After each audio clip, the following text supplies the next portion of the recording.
In the search for truth, we often focus on what we think we are. But what if the most direct route was to discover what we are not? Enter Neti Neti, an ancient technique for peeling away the layers of illusion and revealing the unchanging reality beneath. This is the path of negation, an exploration of what you are not, to finally understand what you truly are. At its core, Neti Neti is deeply intertwined with the concept of non-duality. Non-duality proposes that there is only one reality, without a second. Everything we perceive, every experience we have, comes out of this single, unified field of existence. But our everyday experience tells a different story. We see a world of separate objects, distinct individuals, and constant change. This perceived separation is the root of suffering, the source of our anxieties and fears. To realize the truth of non-duality, we must dismantle the false beliefs and identifications that keep us bound to this illusion of separation. This is where Neti Neti comes in. Translated, it means not this, not that in Sanskrit, and is a systematic method of negation used to clear away the coverings, the conditionings, so we can see what is truly present. It's a process of methodically negating everything that we mistakenly believe ourselves to be. Instead of trying to define what we are, we begin by eliminating what we are not. It's like peeling away the layers of an onion, discarding each outer layer until we reach the core. This isn't about denying the existence of these things. Your body is very real, your thoughts are undeniable, and your emotions are powerful. But Neti Neti invites us to question whether these things are the essence of who we are. Are you your job title? Are you your bank account balance? Are you the sum total of your memories? It is a radical act of self-inquiry, a willingness to challenge our most deeply held assumptions about identity.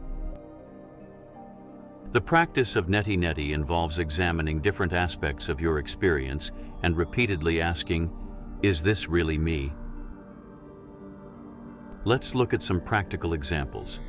I am not my body. The body is a vessel, a temporary form that is constantly changing. It ages, it gets sick, and eventually it dies. Can this impermanent form truly define the unchanging essence of who I am? I am not my thoughts. Thoughts come and go like clouds in the sky. They are reactions, memories, judgments, and stories. Can these fleeting mental formations be the ultimate truth of my being? I am not my emotions. Emotions are powerful, but they are also transient. They rise and fall, coloring our experience with joy, sorrow, anger, and fear. Can these ever-shifting feelings be the foundation of my identity? I am not my possessions. Material objects can bring comfort and convenience, but they are ultimately external. Can these things that can be lost or stolen truly define who I am? I am not my roles or identities. Are you a mother, a teacher, a student, a friend? These are roles and identities that you play in life. Can these roles and identities truly define who you are? The key is to feel into each statement, to truly question whether that particular aspect of experience is the ultimate answer to the question, who am I? The goal is to exhaust all possible identifications, to push the negation to its absolute limit, until nothing remains that can be negated. It's crucial to understand that Neti Neti is not just a mental game. It's not about winning an argument with yourself or constructing a clever philosophical theory. The true power of Neti Neti lies in its ability to guide us towards direct experience. It's a tool to help us cut through the noise of the mind and glimpse the underlying reality that is always present. Choosing belief instead of direct experience is one of the ego's tricks. We can intellectually understand the idea of non-duality, but that's not the same as knowing it in our bones. Direct experience is that knowing, that immediate recognition of truth that transcends thought and language. It's a feeling of coming home, of remembering something we've always known.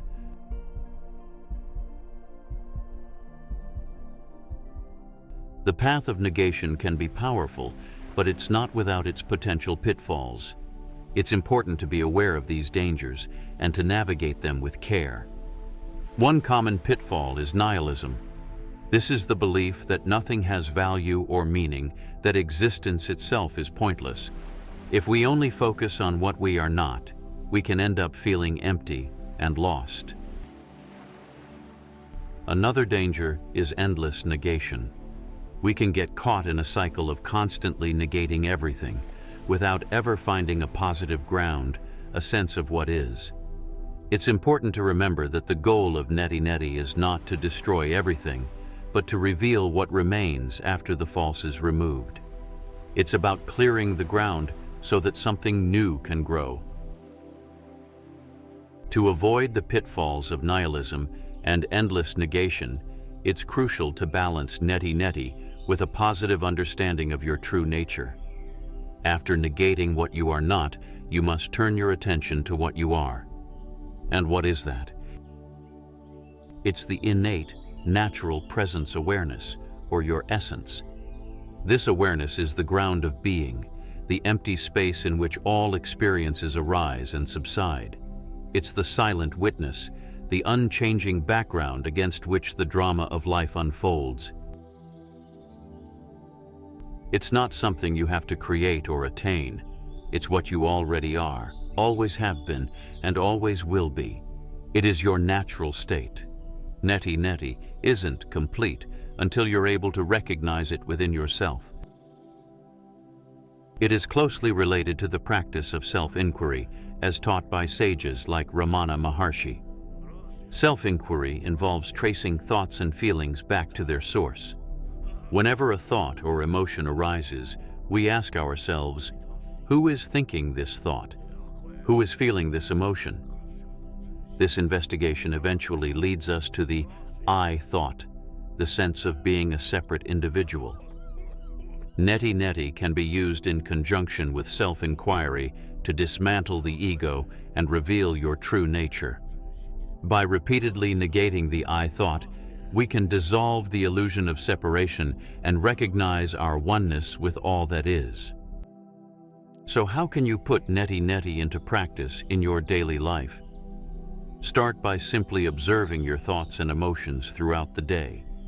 Notice the stories you tell yourself, the judgments you make, and the feelings that come up in response.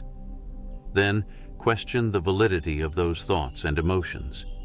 Ask yourself, are these thoughts and emotions really me, or are they just passing phenomena, conditioned responses? Persistently apply this method. Don't get discouraged if you don't see results immediately. It's a marathon, not a sprint. Keep peeling away the layers, keep questioning your assumptions, and keep returning to the direct experience of awareness. With consistent practice, you'll begin to experience a shift in perspective, a deeper understanding of your true nature, and a growing sense of freedom from the limitations of the ego. Neti Neti is a powerful tool, but it's not a magic bullet. It requires dedication, persistence, and a willingness to challenge your most deeply held beliefs. By dismantling false identifications and recognizing your true nature as awareness, you can discover a peace and freedom that transcends the limitations of the separate self. So, walk the path of negation with mindfulness and discernment. Peel away the layers of illusion and discover the unchanging reality that lies at the heart of your being.